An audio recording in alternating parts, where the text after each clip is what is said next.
अस्सलाम viewers, today is my fourth video of biological molecules. पिछली 3 videos आपको मेरे चैनल पे मिल जाएंगी। अगर किसी ने वो वीडियोस नहीं देखी तो प्लीज़ मेरा चैनल विजिट कर ले ताकि आने वाली सारी वीडियोस का आपको पता चल सके बायोलॉजिकल मॉलिक्यूल्स रिलेटेड।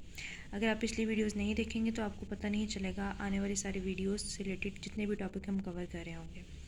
प्लीज़ मेरे चैनल को लाइक और सब्सक्राइब करें, अपने दोस्तों के साथ ज़्यादा से ज़्यादा शेयर करें और बेल आइकन को प्रेस करें ताकि आपको आने वाली सारी वीडियोस का पता चले। अब हम इस वीडियो को शुरू करते हैं और हम अपने टॉपिक को स्टार्ट करते हैं। बिस्मिल्लाहिर्रहमानिर्रहीम। तो आप देख रहे हैं यहाँ पे हम स्ट्रक्चर देखेंगे। सबसे पहले मोनोसेक्राइड का एल्डो ग्रुप और कीटो ग्रुप। इसके अंदर 2 ही शुगर होती हैं, एक एल्डो शुगर होती है और एक कीटो शुगर होती है। अगर एल्डो शुगर देखें तो ये कार्बन नंबर 1 पर लगी हुई होती है हमेशा, और कीटो शुगर देखें तो ये हमेशा कीटो ग्रुप जो होता है हमारा वो सेकंड कार्बन के ऊपर लगा हुआ होता है। ठीक है, अगर एल्डो है तो इसको ग्लिसरॉल्डिहाइड बोलेंगे, अगर कीटो है तो डाईहाइड्रॉक्सी एसीटोन बोलेंगे। ये कीटो ग्रुप होता है, डाईहाइड्रॉक्सी एसीटोन और ग्लिसरॉल्डिहाइड एल्डो ग्रुप है। अब मोनोसेक्राइड 3 to 7 यूनिट्स होते हैं कार्बन एटम्स के, और सारे के सारे कार्बन एटम्स कार्बन एटम्स के पास हाइड्रोक्सिल ग्रुप होगा सिवाय एक कार्बन एटम के। ठीक है, जिसके ऊपर कोई और अल्काइल ग्रुप आके अटैच हो जाए, जैसे कीटो ग्रुप है, एल्डो ग्रुप है, ये सारे आके अटैच हो जाते हैं। ये कोई भी अल्काइल ग्रुप आके अटैच हो सकता है। ठीक है व्यूवर्स, ये देखें आप, यहाँ पर आपको स्ट्रक्चर्स कुछ नज़र आ रहे हैं जो आज हमने डिटेल स्टडी करने थे। इसमें आपको पहला स्ट्रक्चर नज़र आ रहा है बीटा डी ग्लैक्टोज। ये ग्लूकोज से निकला होता है, ग्लैक्टोज जिसको कहते हैं। ये बीटा वहाँ पर आता है जहाँ पर OH ग्रुप आपका ऊपर वाली साइड पर हो। अब ये देख रहे हैं आप, ये OH ग्रुप रिंग में ऊपर वाली साइड पे है, इसलिए इसको बीटा बोला जा रहा है।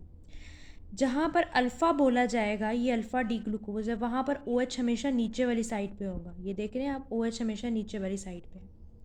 बीटा है तो OH हमेशा ऊपर वाली साइड के ऊपर होगा, OH कभी भी नीचे वाली साइड पे नहीं होगा। ये देखिए बीटा डी ग्लूकोज, ये देख रहे हैं आप, OH ऊपर वाली साइड पे, तो ये बीटा है, ये अल्फ़ा है हमारा।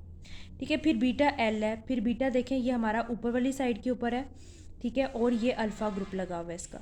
ठीक है, अच्छा, अब ये इनेंशियोमर्स हैं। इनेंशियोमर्स का मतलब ये होता है कि इसमें मोनोसेक्राइड, ऐसे मोनोसेक्राइड होते हैं जिसमें एक इनका कार्बन के ऊपर डिफरेंट ग्रुप्स लगे हुए होते हैं। फॉर एग्जांपल ग्लूकोज या फ्रुक्टोज है तो उसके अंदर चेंजिंग आती है एक ग्रुप के ऊपर। ठीक है, जैसे कि ग्लूकोज और फ्रुक्टोज का रिंग लेते हैं हम, तो उसके अंदर आप देखते हैं कि OH ग्रुप एक साइड पे कार्बन नंबर 4 के ऊपर उन दोनों की तब्दीली होती है। ठीक है, अगर ग्लूकोज और ग्लैक्टोज लेते हैं तो भी उन दोनों का इसी तरीके से डिफरेंस आता है। अब जैसे कि आप देखें फ्रुक्टोज का, मैं आपको स्ट्रक्चर दिखाती हूँ। ये फ्रुक्टोज का स्ट्रक्चर देखें आप, इस पे कार्बन नंबर 2 पे डबल बॉन्ड O लगा हुआ है, कीटो ग्रुप लगा हुआ है। ठीक है, और ये कार्बन नंबर 2 के ऊपर है, और इसके अंदर कार्बन नंबर 3 के ऊपर देखें तो पोजीशन चेंज हुई है H और OH की। ठीक है, ये फ्रुक्टोज का स्ट्रक्चर है। दूसरी बात ये भी याद रखें कि फ्रुक्टोज को हम हेक्सोज शुगर भी कहते हैं, कीटो शुगर भी कहते हैं, दोनों शुगर जिसको कह सकते हैं। तो MCQs में ज़रूरी नहीं है कि अगर कीटो शुगर पूछ लिया तो कीटो शुगर है, हेक्सोसिस शुगर गलत होगा, नहीं। अगर वो ऑप्शन आता है both A and B part तो फिर दोनों ही A और B दोनों ही करेक्ट होंगे। अगर वो पूछ ले कीटो शुगर ना हो हेक्सोसिस का मतलब ये नहीं कि स्टेटमेंट गलत है, उसके अंदर कीटो शुगर आ सकता है। ठीक है, इसके बाद ये वाली स्ट्रक्चर देखें, आपको ये नज़र आ रहा है अल्फ़ा ग्लूकोज और बीटा ग्लूकोज। इसमें आप डिफरेंस देख रहे हैं, अल्फ़ा ग्लूकोज यानी नीचे, OH ग्रुप नीचे होगा, और बीटा ग्लूकोज इसका मतलब OH ग्रुप जो है वो ऊपर वाली साइड के ऊपर लगा होगा। कार्बन नंबर 1 के ऊपर देखें, बीटा हमेशा OH ऊपर वाली साइड पे लिखा है, और कार्बन नंबर 1 इस साइड पे देखें तो आपको OH नीचे वाली साइड पे देखना है। अगर आपने अल्फ़ा और बीटा में डिफरेंस देखना है तो हम हमेशा कार्बन नंबर 1 के ऊपर डिफरेंस देखते हैं, और किसी के ऊपर हम डिफरेंस नहीं देखते तो हमें पता चलता है कि ये अल्फ़ा है या ये बीटा ग्रुप है।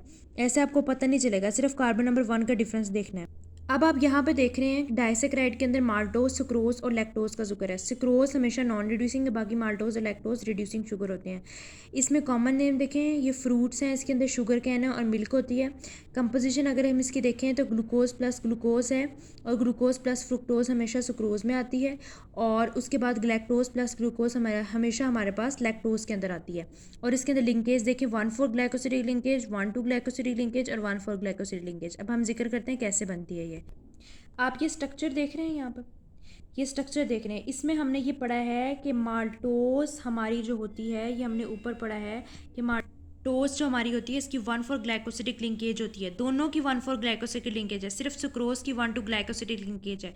तो आप ये देखें ज़रा नीचे, इसमें मैं आपको बता रही हूँ कि इसमें देखें 1 और 4, तो ये देखें ज़रा 1,4 के ऊपर ग्लाइकोसिडिक लिंकेज लगी हुई है हमारी।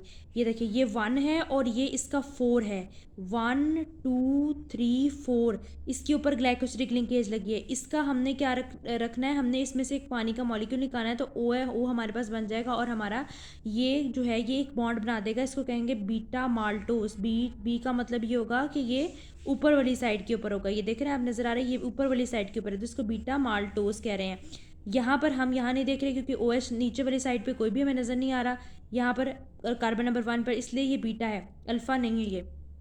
इसी तरह ये आपको सुक्रोज की डायग्राम नज़र आ रही है, इसके अंदर देखें ये कार्बन नंबर 1 और ये कार्बन नंबर 2 के ऊपर लगी हुई, यहाँ पर ये बॉन्ड बन रहा है, तो इसको सुक्रोज कह रहे हैं। इसी तरह ये लैक्टोज देखें तो ये बीटा लैक्टोज है, यानी बीटा यहाँ पर बीटा है, और उसके बाद आप ये देखें तो ये कार्बन नंबर 1 और ये कार्बन नंबर 4 के ऊपर लगी हुई है, इसलिए इसको लैक्टोज कह रहे हैं। अब हम पढ़ते हैं स्ट्रक्चर अमाइनो एसिड का स्ट्रक्चर, क्योंकि आज हम सारी डिटेल हमारी वीडियो स्ट्रक्चर्स के ऊपर ही है, तो जितने भी स्ट्रक्चर इस चैप्टर के अंदर आएंगे उसको हम डिटेल से पढ़ेंगे।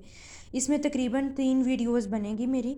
ये पहली वीडियो है पार्ट 1 जिसके अंदर हम स्ट्रक्चर्स का जिक्र कर रहे हैं, ठीक है। ग्लूकोज और फ्रुक्टोज के स्ट्रक्चर्स का हमने जिक्र किया, लैक्टोज माल्टोज के स्ट्रक्चर्स का जिक्र किया, सुक्रोज के स्ट्रक्चर का जिक्र किया, लिंकेज का जिक्र किया। अब हम अमाइनो स्ट्रक्चर की जिक्र करते हैं कि उसके अंदर क्या है। अब आप ये देख रहे हैं कि ये हमारे पास कार्बन है, इसको कहते हैं अल्फ़ा कार्बन, जो हमेशा दरमियान में होता है। ये हमारे पास अल्काइल ग्रुप है, इसके साथ कोई भी ग्रुप आके अटैच हो सकता है। ये हमारे पास H हाइड्रोजन लगी हुई है, ये हमारे पास अमाइनो ग्रुप और एक कार्बोक्सिलिक ग्रुप लगा हुआ है। तो पेप्टाइड बॉन्ड के अंदर होता है ये है कि एक अमाइनो ग्रुप और एक कार्बोक्सिलिक ग्रुप ज्वाइन होते हैं और क्या करते हैं, पेप्टाइड बॉन्ड बनाते हैं। अब इसकी डिटेल हम देखते हैं कि स्ट्रक्चर के अंदर कि ये R जो होता है ये रिप्लेसमेंट के तौर पर होता है, इसलिए इसको R बोला जाता है। क्यों? क्योंकि ये वेरी करता है। वेरी का मतलब है कोई भी आके इसके साथ कोई भी अल्काइल ग्रुप वगैरह लग सकता है, इसलिए ये वेरिएबल है। ये अल्फ़ा है और उसके H वैसे रखता है। अब इसमें NH2 के अंदर अगर हम इसको ज़्वीटर आयन के अंदर देखें, ज़्वीटर आयन के अंदर रिप्लेसमेंट करें, तो ये ऐसा होता है कि ज़्वीटर आयन के ऊपर H हमारा इसके ऊपर चला जाता है और यहाँ पर NH3 अमोनिया बन जाता है और यहाँ पर नेगेटिव चार्ज आ जाता है, तब इसको कहते हैं कि ये ज़्वीटर आयन हो जाता है। क्यों? एक बात ये सुनिएगा कि ये जो R है, चूँकि ये रिप्लेसेबल होता है, ये वेरिएबल होता है, तो इसके साथ एसिड भी लग सकता है, इसके साथ बेस भी ग्रुप लग सकता है, कोई भी ग्रुप आके इसके साथ अटैच हो सकता है। ये अल्फ़ा कार्बन है। दूसरा ये एसिडिक है, ये कार्बोक्सिलिक एसिड है, ये एसिड होता है, ये बेसिक होता है, ठीक है। ये बेसिक बातें हैं जो हमेशा याद रखनी होती हैं इस स्ट्रक्चर के अंदर। यहाँ पर आपको कुछ स्ट्रक्चर्स नज़र आ रहे हैं। ये जो पहला आपको स्ट्रक्चर नज़र आ रहा है ये है प्राइमरी स्ट्रक्चर, दूसरा है सेकेंडरी स्ट्रक्चर जिसमें अल्फ़ा और बीटा शीट्स होती हैं, तीसरा है हमारे पास टर्शियरी स्ट्रक्चर और एंड वाला है हमारे पास कॉन्ट्री स्ट्रक्चर्स। तो ये 4 किस्म के इसके अंदर स्ट्रक्चर्स होते हैं, ठीक है। और अब इन स्ट्रक्चर्स में ये होता है कि ये याद रखें कि सेकेंडरी स्ट्रक्चर के अंदर हमेशा हम अल्फ़ा और बीटा प्लेटेड शीट्स को यूज़ करते हैं, उनको ज्वाइन करें तो टर्शियर बनता है, उनको ज्वाइन करें तो कॉन्ट्री स्ट्रक्चर्स बनते हैं। अब अगर इन कॉन्ट्री स्ट्रक्चर को तोड़े तो दोबारा वापसी प्राइमरी स्ट्रक्चर बन जाता है, एक स्ट्रिंग स्ट्रक्चर बन जाता है, ठीक हो गया। क्योंकि ये पॉलीपेप्टाइड चेन्स होती हैं, इसमें एक अल्फ़ा हेलिक्स एक DNA की तरह ये एक दूसरे के साथ कॉइल अप होती हैं। यहाँ पर देखें ये स्ट्रक्चर देख रहे हैं आप, पहला प्राइमरी स्ट्रक्चर है, दूसरा हमारे पास सेकेंडरी स्ट्रक्चर है, टर्शियरी और फिर क्वार्टरी स्ट्रक्चर आपको नज़र आ रहा है। इसी तरीके से जैसे मैंने अभी बताया अल्फ़ा और बीटा होती हैं सेकेंडरी।